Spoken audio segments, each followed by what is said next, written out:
Bueno, soy Adriana Ducó Sánchez, tengo 81 años, soy médico cirujano con especialidad en medicina interna y microbiología, y creo que una de las cosas más importantes ha sido para mí mi profesión, y creo que ha cambiado mucho el mundo y ha cambiado mucho la profesión también. Entonces quizás es interesante que las generaciones jóvenes nos pregunten algunas cosas sobre nuestro pasado profesional. Bueno, a la larga estudié esta carrera, entré el año 58, creo, a medicina, en la Chile, y ahí hay una cosa que es sumamente interesante para las mujeres médicos. Nosotros no sabíamos que había una cláusula secreta en que entrábamos un 10% aproximadamente, entre 10 y 20% de mujeres solamente. Y yo, en ese momento yo no lo supe. Yo saqué un buen bachillerato, o sea, de épocas muy antiguas, y cuando di el examen de admisión, estuve en una sala solamente de mujeres, lo cual revela que competía con las mujeres. Pero eso nosotros no lo supimos hasta muchos años después. Y después felizmente eso cambió y hoy día hay creo que más del 50% de alumnas en medicina.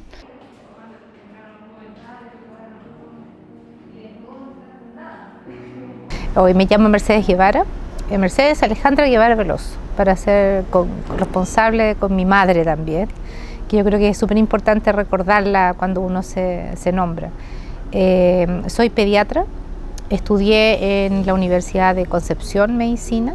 Cuando uno entra a estudiar medicina, la mayoría del grupo eran varones, no es femenino, no más de un 30% del grupo era masculino. Pero ya en esa época yo recuerdo que se competía mucho en las notas, por ejemplo, y es la época en que muchas de las mujeres empiezan a sacar mejores notas que los hombres. Antes siempre los mejores puntajes los tenían los hombres, pero en esa época ya muchas empezaron a tener notas tan buenas o mejores nosotras que los varones, y eso muchas veces se prestaba para comentarios, tallas, bromas, etc. Y yo creo que vivimos un poco el cambio de ese paradigma de mujeres, hombres.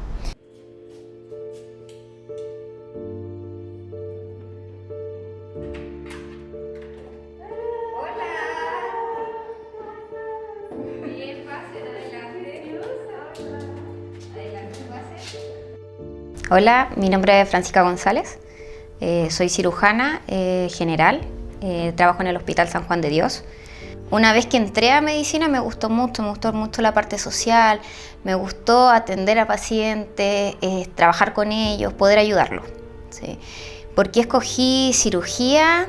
Me fascinó desde el día 1 de mi internado. Me encanta que sea resolutiva, el poder hacer cosas, el poder operar, la cirugía misma me fascina. En general la cirugía ha sido una especialidad que pocas mujeres escogen. Claro, o sea, es difícil. De hecho, recuerdo una vez un traumatólogo. Me dice, usted, doctora, debería ser dermatóloga. Porque le va muy bien y la mujer no tiene que hacer turno. La mujer tiene que estar en la casa para conservar el matrimonio. Sí, es algo que es habitual, que es una carrera, es una especialidad muy de hombre. Debo decir que, eso sí, mi generación éramos más mujeres en el San Juan, pero fue la primera generación en la que pasó eso.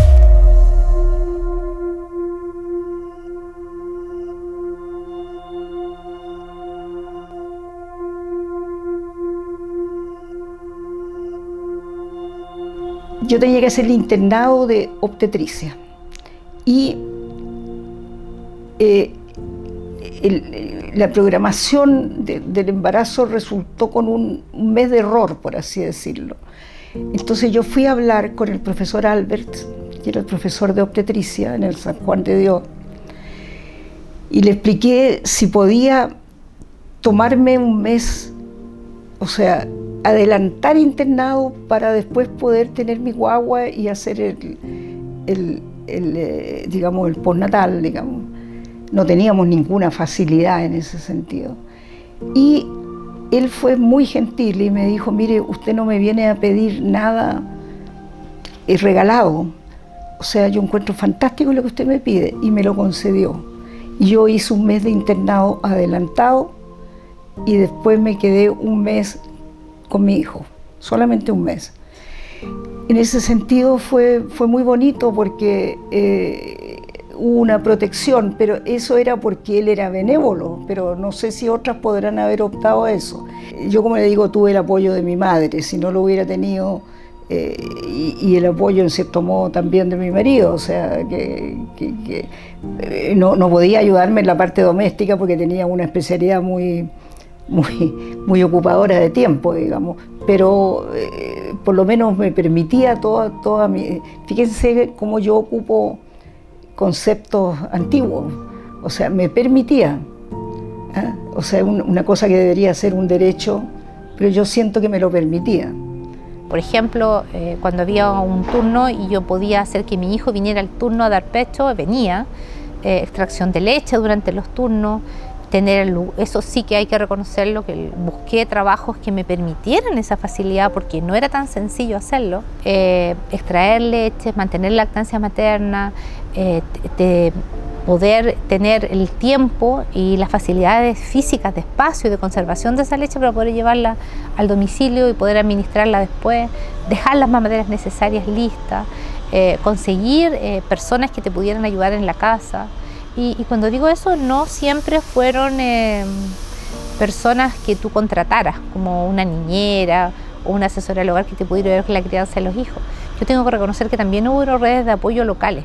Por ejemplo, tengo que reconocer mi vecina del piso de arriba, que también es una niña igual que los míos y que muchas veces se quedó con mis niños cuando yo me atrasaba y la nana tenía que irse o mi marido tenía que irse a trabajar, y ella bajaba y se quedaba con los míos o se los llevaba a su departamento. O sea, la solidaridad femenina la viví en todas las áreas. En el lugar donde trabajé y hice turno, la mayoría éramos mujeres, todas en edad fértil, todas con hijos pequeños, y muchas veces llegaban los niños a los turnos ratos, horas, antes, después, esperando que un padre se desocupara y los viniera a buscar, o que alguien pudiera hacerse cargo de ellos, y muchas veces también se quedaban en los turnos, y todos, entre todos, cuidábamos a todos. Y eso yo lo viví durante mi época de mamá, como también lo viví antes y después, cuando yo ya no era mi problema, pero sí era el problema de otras mamás. Y se trataba de solucionar de la mejor forma posible. Las mujeres en general tienen una serie de barreras, siempre ya es conocido, es mucha literatura al respecto de las brechas salariales, los límites de contratación por embarazo, etc. Y en el caso de las doctoras yo creo que pasa algo que además de tener estas barreras, existe también como una carga social, sobre todo por ejemplo en el caso de las médicas generales de zona, etcétera, de que el médico o la médica tiene que anteponer siempre el bien general por sobre el bien particular, que tiene que siempre sacrificarse, ser el ejemplo, etcétera. Como que existe una conciencia de eso.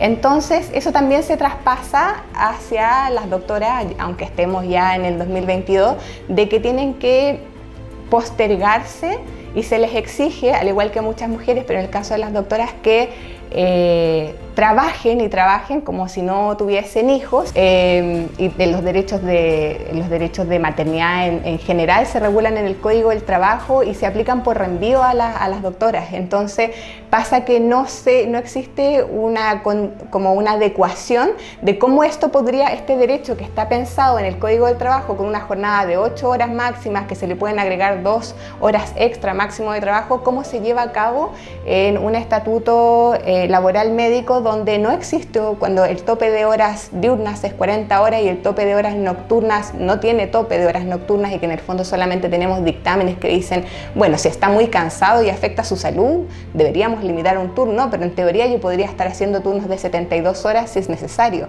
El espacio que da la Unidad de Defensa de Género, donde visibilizamos estas normativas legales que muchas veces las mujeres desconocen, creo que también le da y le abre el espacio al resto de los profesionales de salud. Porque en la medida que nosotras como médicas, que tal vez nos encontramos en situaciones de privilegio, podemos exigir algo que es un derecho que tiene que estar naturalizado, también vamos a entender que tanto el cuidado de niños y niñas, el cuidado de los adultos mayores, son parte de la sociedad, que corresponde no solo a mujeres, sino que a todos los espacios hacerse cargo de ello y contemplarlo dentro de los espacios laborales.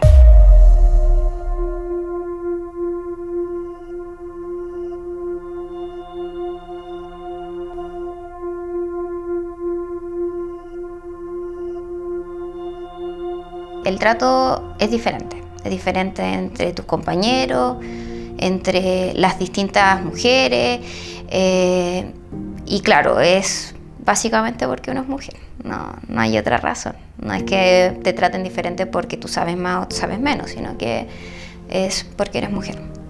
¿Y en qué notabas esa diferencia? Bueno, los típicos comentarios, el mijita, ya usted haga la receta, y a tus compañeros doctor. Esas cosas son pequeños detalles, pero que van poco a poco sumando y van marcando. Yo creo que las mujeres lo vivimos más en la carrera con los docentes. Eso sí que es algo que se vio muy marcado. Y los comentarios abundaban. O sea, no, pero me tocaron puras mujeres de interno. Era como que tú no podías hacer el mismo trabajo de los hombres. Y había algunas especialidades que obviamente los docentes hacían mucha discriminación en qué te ofrecían. Como por ejemplo en áreas que siempre han sido áreas más masculinas. Por ejemplo, cirugía. Los cirujanos te tenían que invitar a acompañarlos a pabellón. Pero dependía a quién y te miraban, no. Y siempre eran preferidos los hombres a las mujeres. Porque decían que teníamos menos resistencia, que nos espantábamos más nosotras, etc. Una cosa muy interesante es que en ese tiempo que se decía que las mujeres que entraban a medicina abandonaban la carrera al casarse y al tener hijos. Eso no fue así en nuestro caso. Varias compañeras se casaron incluso antes que yo. En segundo año hubo varias que se casaron. Y todas, que yo recuerde, se recibieron.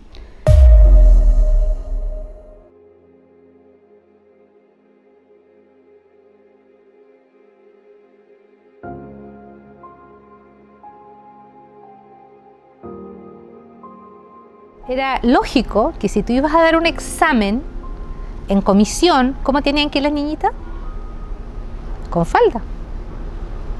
No, era raro encontrar alguna y todos lo normalizábamos y probablemente yo también lo hice. Todas íbamos con falda a dar examen.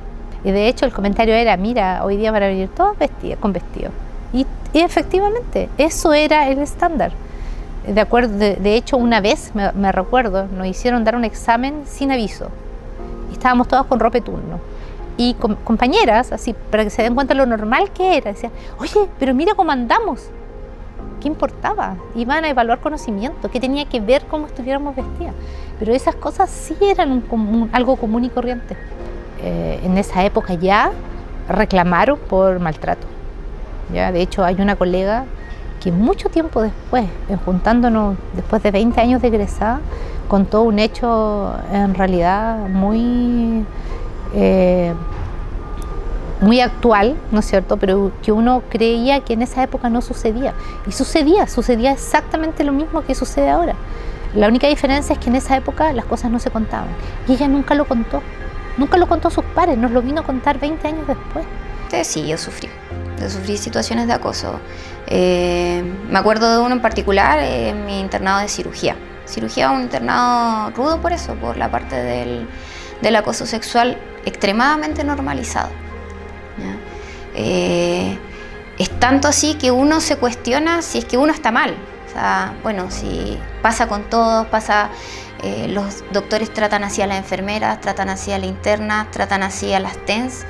Bueno, quizá uno está mal y uno tiene que acomodarse a eso. Es fuerte porque más encima uno se siente incómoda con esto y este sentimiento de no quiero estar aquí, no quiero que me toque, no quiero, etcétera. Tú dices, ¿eso está mal quizás? Porque si todo el mundo lo acepta, a lo mejor uno es la que está haciendo el problema. Entonces, es difícil darse cuenta. Me acuerdo que una semana previo a mi pregrado de cirugía, uno de los integrantes de la comisión de mi pregrado, en una sala de 2x2, me invitó a salir directamente. Me invitó a que tuviéramos una cita. Fue complejo, porque yo sabía que me tomaba mi pregrado, me lo estaba diciendo directamente y de forma insistente. Le dije que no, primero de una forma educada y posteriormente un poco más, de forma más tajante. Pero claro, ir a dar un pregrado, ya llevas los nervios y la presión de dar un examen que es importante y sumarle a eso que rechazaste la invitación a salir de la persona que te está tomando el pregrado, es complejo. Es complejo. La forma en la que te dicen, que te están tocando el pelo, que te tocan la pierna, es complejo.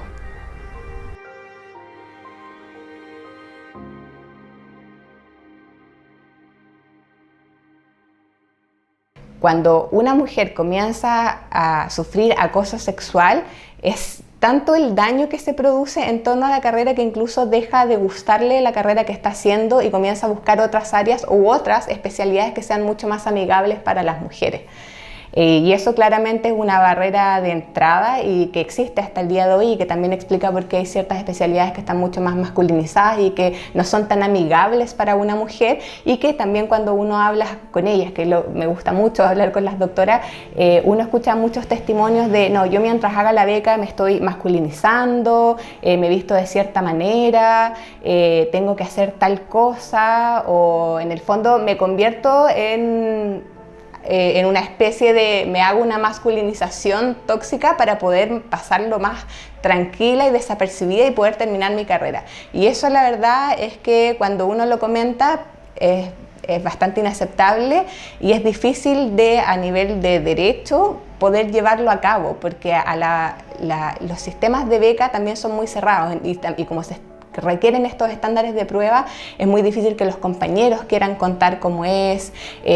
Los sistemas de sumario no son sistemas que puedan incluir demasiado a la víctima, sino que están pensados más que nada para una defensa de la persona que ha sido formulada de cargos, por ejemplo.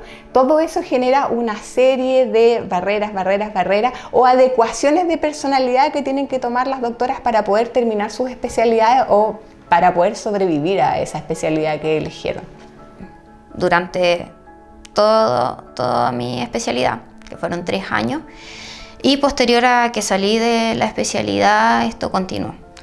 Hasta que en un momento yo creo que lo que me llevó a denunciar, porque finalmente denuncié esto, fue como un colapso. O sea, ya no lo soporto, o sea, este sentimiento de que me hace sentir tan mal estas actitudes y que te hace sentir culpable, te hace sentir mal, que yo llegué a consultar a psicólogos, psiquiatras, y ellos en un fondo me guiaron.